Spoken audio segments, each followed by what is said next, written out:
الحمد لله نحمده ونستعينه ونستغفره ونؤمن به ونتوكل عليه ونعوذ بالله من شرور أنفسنا ومن سيئات أعمالنا من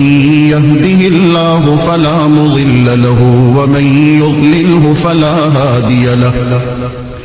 ونشهد أن لا إله إلا الله وحده لا شريك له ونشهد أن سيدنا وسندنا ونبينا ومولانا محمدا عبده ورسوله أرسله بالحق بشيرا ونذيرا وداعيا إلى الله بإذنه وسراجا منيرا وصلى الله تعالى على خير خلقه محمد وعلى آله وأصحابه وبارك وسلم تسليما كثيرا كثيرا أما بعد فأعوذ بالله من الشيطان الرجيم بسم الله الرحمن الرحيم إن الله وملائكته يصلون على النبي يا أيها الذين آمنوا صلوا عليه وسلموا تسليما اللهم صل على سيدنا محمد وعلى آل سيدنا محمد بعدد من صلى وصام وصل كذلك على جميع الأنبياء والمرسلين وعلى الملائكة المقربين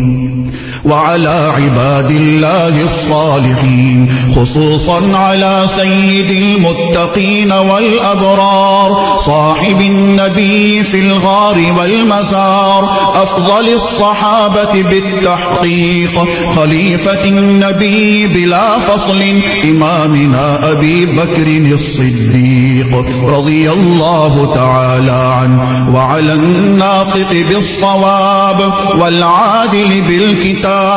إمامنا بالحق عمر بن الخطاب رضي الله تعالى عنه وعلى صاحب الحياء وناشر القرآن الشهيد للمظلوم حين تلاوة الفرقان عثمان بن عفان رضي الله تعالى عنه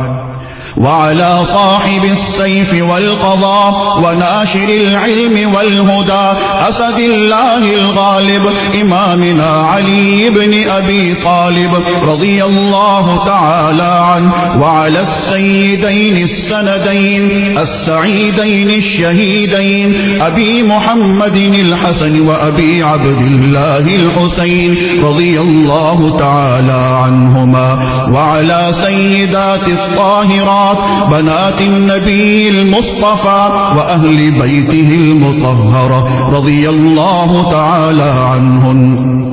وعلى عميه النبي المجتبى سيدنا العباس وسيدنا حمزة رضي الله تعالى عنهما وعلى كل الصحابة رضوان الله تعالى عنهم أجمعين الله الله في أصحابي لا تتخذوهم من بعدي غرضا فمن أحبهم فبحبي أحبهم ومن أبغضهم فببغضي أبغضهم وخير أمتي قرني ثم الذين يلونهم ثم الذين يلونهم تعادلوا عباد الله رحمكم الله إن الله يأمر بالعدل والإحسان وإيتاء ذي القربى وينهى عن الفحشاء والمنكر والبغي يعظكم لعلكم تذكرون اذكروا الله العلي العظيم الكريم يذكركم وادعوه يستجب لكم ولذكر الله تعالى أعلى وأولى وأعز وأجل وأتم وأهم وأعظم وأكبر والله يعلم ما تصنعون